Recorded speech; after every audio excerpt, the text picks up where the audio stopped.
नमस्कार बच्चों, मैं हूं जमुनालाल मालवीय। अपन आज के वीडियो में पढ़ेंगे कक्षा 12वीं में इतिहास में अध्याय 1। अध्याय 1 में अपन आज पढ़ेंगे सिंधु सभ्यता के बारे में, जो कि पिछले वीडियो में मैं आपको पढ़ा चुका हूं कि हड़प्पा सभ्यता ही सिंधु सभ्यता है, जो कि हड़प्पा सभ्यता को एक और नाम जो कि सिंधु सभ्यता के नाम से जाना जाता है। अपन ने अध्याय 1 में पढ़ा है, जो कि पाठ का नाम है आप लोगों का ईंटें, मनके तथा अस्थियां और हड़प्पा सभ्यता। तो अपन आज के इस वीडियो में पढ़ेंगे कि हड़प्पा सभ्यता का सामाजिक जीवन कैसा था और हड़प्पा सभ्यता का धार्मिक जीवन कैसा था और किस तरह से हड़प्पा सभ्यता का धीरे धीरे पतन हो गया, यानी विनाश हो गया। इसके बारे में अपन आज के वीडियो में पढ़ेंगे। तो चले हम सबसे पहले सिंधु सभ्यता का धार्मिक जीवन, यानी सिंधु सभ्यता के जो निवासी थे, सिंधु सभ्यता के जो लोग थे, उनका धार्मिक जीवन कैसा था।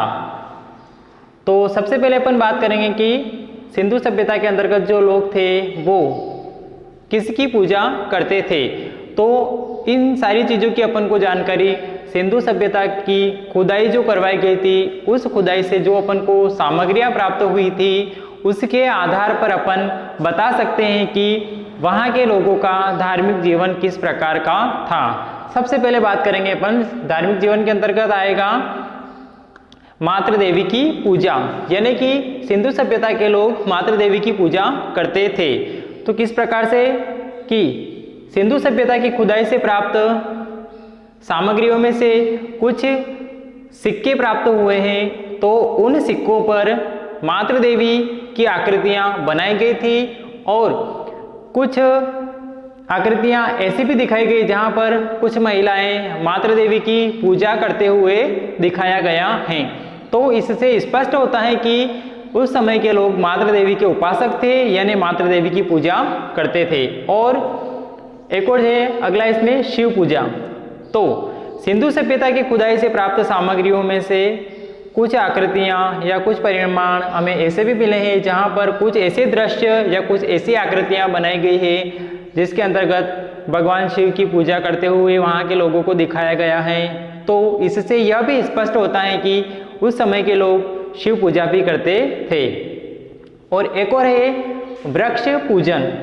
तो इसका भी स्पष्ट होता है कि सिंधु सभ्यता यानी हड़प्पा सभ्यता की जो खुदाई हुई उनसे कुछ धातुएं या कुछ सिक्के, कुछ आकृतियां, कुछ शिलालेख, कुछ अभिलेख जो प्राप्त हुए हैं, उन पर कहीं कहीं वृक्ष पूजन करते हुए भी वहाँ के लोगों को दिखाया गया है। तो इन सारे प्रमाण से हमें स्पष्ट होता है कि वहाँ के लोग वृक्ष पूजन भी करते थे।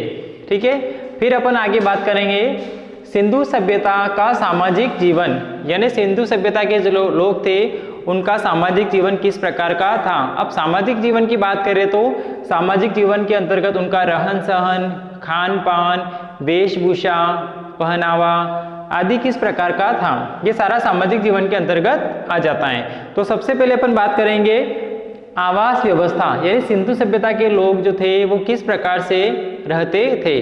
तो सिंधु सभ्यता के जो लोग हैं वो मकान जो बनाते थे, एक योजनाबद्ध तरीके से मकान का निर्माण करते थे। मकान के अंतर्गत प्रकाश की व्यवस्था होनी चाहिए और मकान के अंतर्गत एक स्नानागार होना चाहिए और मकान का इस तरीके से निर्माण करते थे कि मकान के चारों ओर हवा एवं प्रकाश की व्यवस्था हो और पानी के निकास के लिए नालियों की पूर्ण रूप से व्यवस्था की गई थी।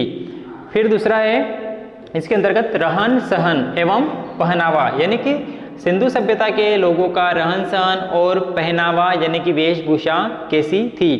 तो सिंधु सभ्यता के लोगों का जो पहनावा था, वेशभूषा थी, यहाँ के पुरुष धोती और कुर्ता पहना करते थे और स्त्रियाँ घाघरा, चोली और आभूषण रहित रहती थी, यानी कि यहाँ की जो महिलाएं थी उन्हें आभूषण पहनने का बहुत शौक था, जो कि गले में हार, कान में कुंडल, हाथों में जो पुरानी जो है धातुओं की बनी हुई ऐसे कंगन पहना करती थी, पैरों में पायल और जो उनका घाघरा चोली के साथ जो था, तो घाघरा और चोली के जो डिज़ाइन रहती थी वो डिज़ाइन भी उनकी किसी विशेष धातु की बनी होती थी, जो अपन को अन्य किसी जगह देखने में नहीं मिला।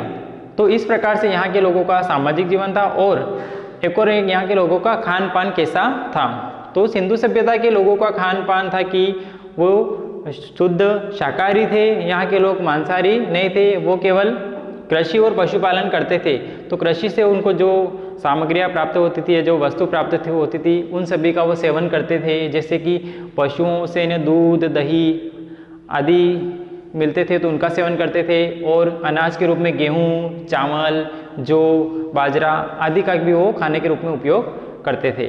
तो फिर तीसरे नंबर पे अपन बात करते हैं सिंधु सभ्यता का विनाश, यानी इस सभ्यता का विनाश किस प्रकार से हुआ। विनाश का मतलब हो जाता है पतन।